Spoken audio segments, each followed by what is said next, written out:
Hi aspirants. ఈవీఎస్లో భాగంగా మనం 3 chapters complete చేసుకున్నాం. Now 4th chapter. మన క్లాసెస్లో ఎవ్రీ చాప్టర్ కూడా టెక్స్ట్ బుక్ ఓరియంటెడ్గా క్లాసెస్ అనేవి చెప్పడం జరుగుతుంది. టెక్స్ట్ బుక్లో 4th చాప్టర్లో ఇచ్చిన లైన్ టు లైన్లో ఇంపార్టెంట్ పాయింట్స్ ఏంటి, ప్రీవియస్ టెట్లో డిఎస్సిలో ఏం బిట్స్ వచ్చాయి అన్నింటినీ ఎక్స్ప్లెయిన్ చేయడం జరుగుతుంది.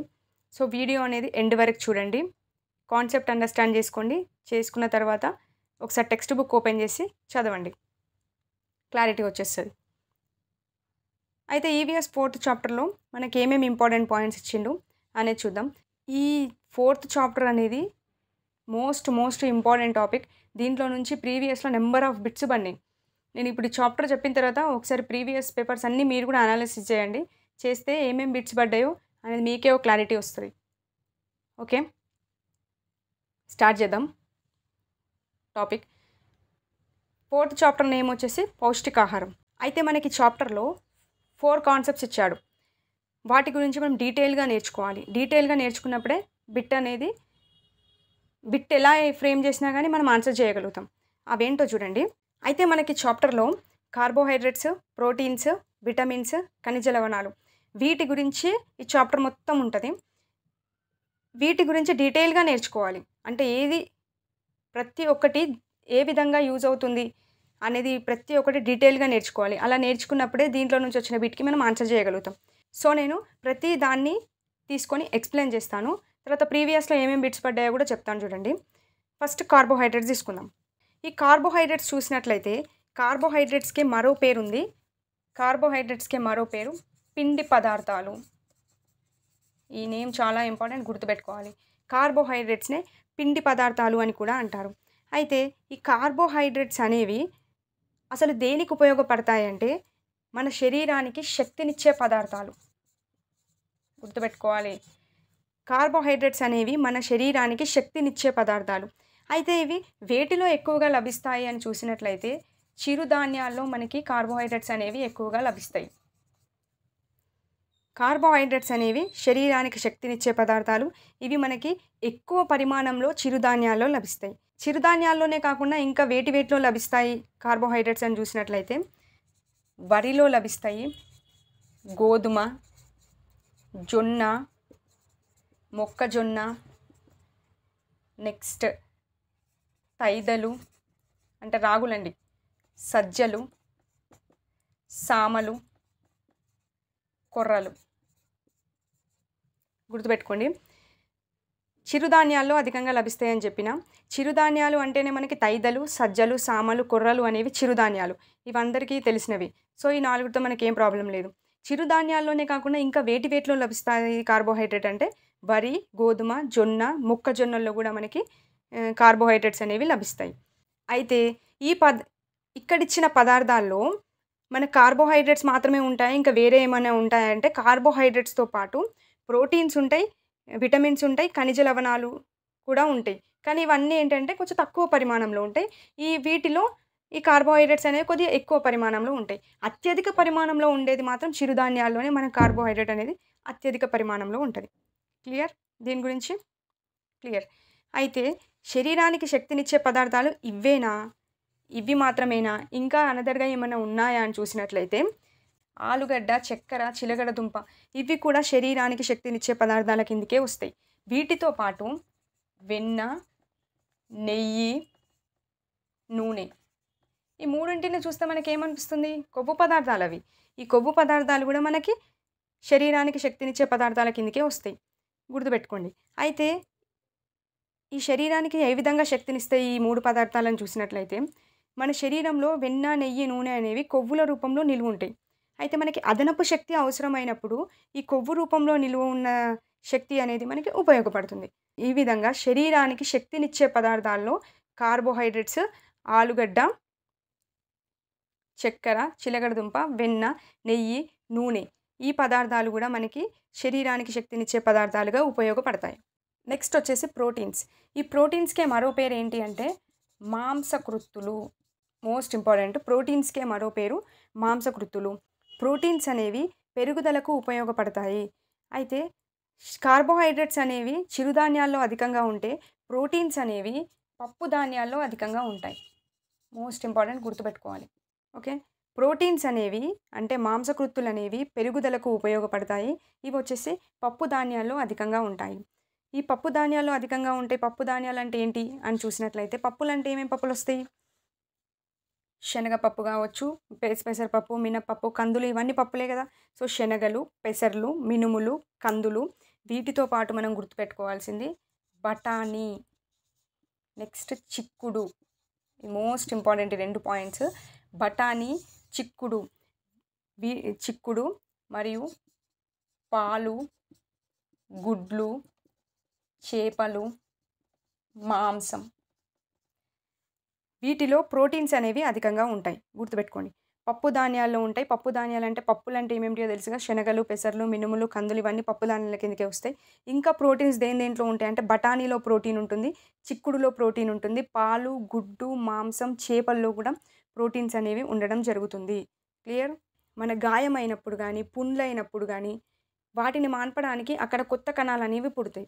ఇలా కొత్త కణాలు పుట్టడంలో, గాయాలను మాన్పడంలో మనకి ఏవి ఉపయోగపడతాయి అంటే ప్రోటీన్స్ ఉపయోగపడతాయి లేదా మాంసకృత్తులు ఉపయోగపడతాయి. మోస్ట్ ఇంపార్టెంట్ పాయింట్ ఇది గుర్తుపెట్టుకోండి. మనకి గాయాలైనప్పుడు గానీ, పుండ్లైనప్పుడు గానీ వాటిని మాన్పడంలో ఉపయోగపడేవి ఏంటివి అంటే ప్రోటీన్స్. క్లియర్? ఈ రెండింటి గురించి ఒక బాక్స్ ఏసుకొని ఆ బాక్స్‌లో ఇప్పుడు నేను చెప్పినట్టుగా రాసుకొని గుర్తుపెట్టుకోండి. ఈజీగా గుర్తుంటది. మన శరీరానికి శక్తినిచ్చే పదార్థాలు కార్బోహైడ్రేట్స్. మన పెరుగుదలకు ఉపయోగపడేవి ప్రోటీన్స్. ఓకే. కార్బోహైడ్రేట్స్ అనేవి ఎక్కువగా దేంట్లో లభిస్తాయంటే చిరుధాన్యాల్లో లభిస్తాయి. ప్రోటీన్స్ అనేవి ఎక్కువగా దేంట్లో లభిస్తాయంటే పప్పు ధాన్యాల్లో లభిస్తాయి. Previous TET bit. ఈ క్రింది వాటిలో కార్బోహైడ్రేట్ కాని దాన్ని గుర్తించండి అని ఇచ్చిండు. 4 ఆప్షన్లలో 3 ఆప్షన్స్ ఇవి ఇచ్చి ఇంకో ఆప్షన్ ప్రోటీన్‌కి సంబంధించింది ఇచ్చిండు. సో, ఆన్సర్ మనం ఈజీగా పెట్టొచ్చు ఈ క్లారిటీ ఉంటే. నెక్స్ట్ ప్రోటీన్స్ కూడా అంతే. ఏమని ఇచ్చిండంటే బఠానీ అనేది ఈ క్రింది వాటిలో దేనికి సంబంధించింది అని ఇచ్చిండు. మాంసకృత్తుల, పిండి పదార్థాల, లేదంటే విటమిన్సా, ఖనిజ లవణాలా అని ఇచ్చింది. దేని కిందకి వస్తది? మాంసకృత్తులు. దీని సెకండ్ నేమ్ కూడా గుర్తుపెట్టుకోవాలి. అందుకే చెప్పా సెకండ్ నేమ్ డెఫినెట్‌గా గుర్తుపెట్టుకోవాలి. ఈ విధంగానే బిట్ ఫ్రేమ్ అయితది. ఇంకో క్వెషన్ చూడండి. టెట్‌లో మనకి ఇగో దీనిపైన బిట్ పడిందండి. ఏ విధంగా పడిందంటే ఎగ్జామినర్ ఎంతో లాజిక్‌గా క్వెషన్ వేశాడు చూడండి. ప్రీవియస్ పేపర్ చూడండి కనిపిస్తది. ఒక బాలుడు పాఠశాల ఆవరణలో ఆడుతుండగా కింద పడి కాలికి గాయం కావడం జరిగింది. ఆ గాయాన్ని మాన్పడంలో ఈ క్రింది వాటిలో ఏది ఉపయోగపడుతుందని ఇచ్చిండు. ఎంత లాజిక్ క్వెషన్ చూడండి. ఆ గాయాన్ని మాన్పడంలో క్రింది వాటిలో ఏది ఉపయోగపడుతుందని ఇచ్చి కార్బోహైడ్రేట్సా, మాంసకృత్తుల, విటమిన్సా, ఖనిజ లవణాలని ఇచ్చిండు. సో, ప్రోటీన్స్ కదా! ప్రోటీన్స్ అంటేనే మాంసకృత్తులు. So, answer మాంసకృత్తులు. ఇట్లా లాజిక్‌గా కూడా క్వెషన్ ఇస్తాడు. సో, దీని గురించి మొత్తం టోటల్‌గా క్లారిటీ అనేది ఉండాలి. నెక్స్ట్ వచ్చేసి విటమిన్స్. మరి ఈ విటమిన్స్ ఎందుకు ఉపయోగపడతాయంటే ఇప్పటివరకు మనం తీసుకున్న పిండి పదార్థాలు ఉన్నాయి కదా! అంటే కార్బోహైడ్రేట్స్. ఈ పిండి పదార్థాలను ప్రోటీన్స్ ఈ 2 ఉన్నాయి కదా! ఈ పిండి పదార్థాలను ప్రోటీన్స్‌ను మన శరీరం వినియోగించడంలో ఉపయోగపడేవే విటమిన్స్. ఓకే. ఇప్పటివరకు తీసుకున్న పిండి పదార్థాలు ప్రోటీన్స్ అనేవి మన శరీరం వినియోగించడంలో ఈ విటమిన్స్ అనేవి ఉపయోగపడతాయి. క్లియర్? నెక్స్ట్ ఖనిజ లవణాలు. ఈ ఖనిజ లవణాలు ఏం చేస్తాయంటే ఖనిజ లవణాలు అంటే అయోడిన్, ఫాస్ఫరస్, కాల్షియం, ఇనుము. ఈ ఖనిజ లవణాలు ప్రోటీన్లతో కలిసి శరీరంలో భాగమై ఉంటాయి. ఇవన్నీ కూడా ప్రోటీన్లతో కలిసి మన శరీరంలో భాగమై ఉంటాయి. అయితే ఈ ఖనిజ లవణాల్లో ఒక్కొక్కటి తీసుకున్నట్లయితే ఇప్పుడు ఇనుము చూడండి. ఇనుము అనేది మనకి దేంట్లో ఉంటుంది? ఇనుము అనేది రక్తంలో ఉంటుంది. ఓకే. నెక్స్ట్ కాల్షియం అనేది దేంట్లో ఉంటుంది? కాల్షియం అనేది ఎముకలలో ఉంటుంది. Next phosphorus. ఈ ఫాస్ఫరస్ అనేది దేంట్లో ఉంటుంది? దంతాలలో ఉంటుంది. సో, ఇది చాలా ఇంపార్టెంట్ గుర్తుపెట్టుకోండి. ఖనిజ లవణాలు. ఈ ఖనిజ లవణాలు అంటే అయోడిన్, ఫాస్ఫరస్, కాల్షియం, ఇనుము అనే ఖనిజ లవణాలు ప్రోటీన్స్తో కలిసి మన శరీరంలో భాగమై ఉంటాయి. ఒక్కొక్క దాని ఖనిజ లవణం గురించి తీసుకుంటే రక్తంలో మనకి ఐరన్, ఇనుము ఉంటుంది, ఎముకల్లో కాల్షియం ఉంటుంది, దంతాల్లో ఫాస్ఫరస్ ఉంటుంది. ఇది టెట్ బిట్. దంతాల్లో ఉండేది ఏంటి అని అడిగిండు టెట్లో. ఫాస్ఫరస్. ఈ టెట్ బిట్. నెక్స్ట్ అయితే ఈ కార్బోహైడ్రేట్స్, ప్రోటీన్స్తో పోల్చినప్పుడు విటమిన్స్, ఖనిజ లవణాలు అనేవి మన శరీరానికి తక్కువ పరిమాణంలో అవసరమవుతాయి. ఓకే. కార్బోహైడ్రేట్స్, ప్రోటీన్స్‌తో పోల్చినప్పుడు మన శరీరానికి విటమిన్స్, ఖనిజ లవణాలు అనేవి తక్కువ పరిమాణంలో అవసరమవుతాయి. ఇవి తక్కువ పరిమాణంలో అవసరమైనా కానీ ఇవి మన శరీరానికి అత్యవసరం అని చెప్పొచ్చు. ఇవి మన శరీరంలో ఒకవేళ తక్కువైతే మనకి అనారోగ్యం అనేది కలుగుతుంది. సో, ఇవి వ్యాధులను ఎదుర్కొంటాయి అని చెప్పవచ్చు. రోగాలను తట్టుకునే శక్తిని కూడా ఇచ్చేవి ఈ విటమిన్స్, ఖనిజ లవణాలు. కాబట్టి ఈ విటమిన్స్‌ని, ఖనిజ లవణాలని ఏమని పిలవవచ్చు అంటే ఆరోగ్య సంరక్షకాలు అని పిలవవచ్చు. చాలా ఇంపార్టెంట్. ఆరోగ్య సంరక్షకాలు అని వేటిని పిలుస్తారంటే విటమిన్స్, ఖనిజ లవణాలను పిలుస్తారు. ఇవి శరీరానికి మనకు తక్కువ పరిమాణంలో అవసరమవుతాయి.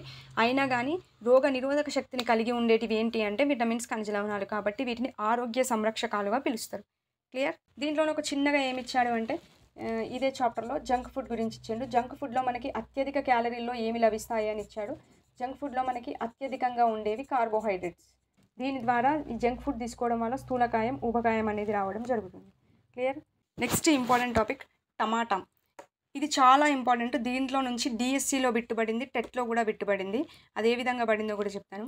అయితే మనకేమి ఇచ్చిండు ఇన్ఫర్మేషన్ అంటే ఒక మధ్య రకం సైజ్ టమాటాలో 1.8 గ్రాముల ప్రోటీన్ ఉంటుంది. 1.8 గ్రాముల ప్రోటీన్ ఉంటుంది. 1.5 గ్రాముల ఫైబర్ ఉంటుంది. గుర్తుపెట్టుకోవాలి. ఏది ఉంటుంది అనేది ఇంపార్టెంట్. 1.8 గ్రాముల ప్రోటీన్ ఉంటుంది. 1.5 గ్రాముల ఫైబర్ ఉంటుంది. అంతేకాకుండా దీంట్లో ఇంకా ఏమేమి ఉంటాయి అని చూసినట్లయితే పీపీఎంఎస్. నేనైతే ఈ కోడ్ గుర్తుపెట్టుకున్నాను. మీ ఇష్టం ఏదైనా గుర్తుపెట్టుకోండి. చాలా ఇంపార్టెంట్, గుర్తుపెట్టుకోవాలి. పీపీఎంఎస్ పొటాషియం, ఫాస్ఫరస్, మెగ్నీషియం, సోడియం అనే ఖనిజాలు కూడా మనకి పుష్కలంగా లభిస్తాయి. ఈ టమాటాలో పుష్కలంగా ఉంటాయి.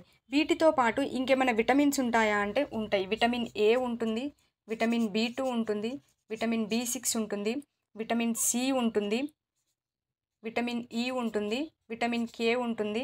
అయితే ఈ టమాటా నుండి మనకి 22 కిలో క్యాలరీల శక్తి అనేది లభిస్తుంది. గుర్తుపెట్టుకోండి. టమాటా గురించి చూసినట్లయితే ఇవే మెయిన్ పాయింట్స్. ఇందులో నుంచే బిట్ అనేది ఫ్రేమ్ అవుతుంది.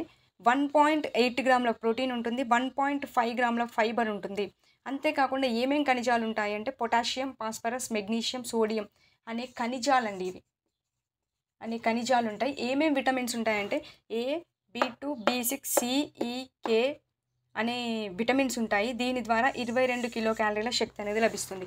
ఇదిగోండి ఈ రెండు స్టేట్మెంట్లో పడింది. ఒక టమాటాలో 1.8 గ్రాముల ప్రోటీన్ ఉంటుంది, 1.5 గ్రాముల ఫైబర్ ఉంటుంది అని చెప్పేసి డిఎస్సిలో స్టేట్మెంట్లో ఫ్రేమ్ చేయడం జరిగింది. సో నెంబరింగ్ చాలా ఇంపార్టెంట్. నెంబర్ అనేది 100% గుర్తుపెట్టుకోవాలి. డెఫినెట్గా ఈ నెంబర్ పైన బిట్ అనేది పడుతుంది. డిఎస్సిలో పడింది, దీనిపైన పడింది. 1.8 గ్రాముల ప్రోటీను, 1.5 గ్రాముల ఫైబర్ అని పడింది. అంతేకాకుండా టెట్లో పడింది ఈ బిట్. టమాటాలో ఎన్ని కిలో క్యాలరీల శక్తి ఉంటుంది అని అడిగిండు. 22 కిలో క్యాలరీల శక్తి అనేది ఉంటుంది అనేది పాయింట్. Okay, clear? ఇది ఈ చాప్టర్లో ఉన్న 4th చాప్టర్లో ఉన్న ఇంపార్టెంట్ కాన్సెప్ట్, ఇంపార్టెంట్ టెక్స్ట్ బుక్లో ఉన్న ఇంపార్టెంట్ మెయిన్ పాయింట్స్. బిట్ ఏ విధంగా ఫ్రేమ్ అయిందో కూడా చెప్పాను. సో చూసుకోండి. ఒక్క పాయింట్ కూడా వదలకండి. నెంబర్ మాత్రం అస్సలే మర్చిపోవద్దు. ఓకే, నెక్స్ట్ వీడియోతో మళ్ళీ కలుద్దాం. Thank you for watching.